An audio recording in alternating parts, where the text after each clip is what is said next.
Did you know the world's most trafficked mammal isn't a big cat or elephant? It's the pangolin. These shy, scaly creatures are unlike any other, yet face an unimaginable threat. Pangolins are tragically hunted for their unique scales, believed to have medicinal properties, and for their meat. This illegal trade makes them the world's most trafficked wild mammal, pushing all 8 species closer to extinction. Protecting them means tackling illegal trade at its roots, enforcing stricter laws, and investing in habitat conservation. Supporting ethical consumption and sustainable practices is crucial. Pangolins are a silent victim of a global crisis.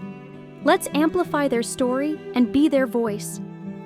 Share this video to raise awareness and support the fight to save these incredible animals.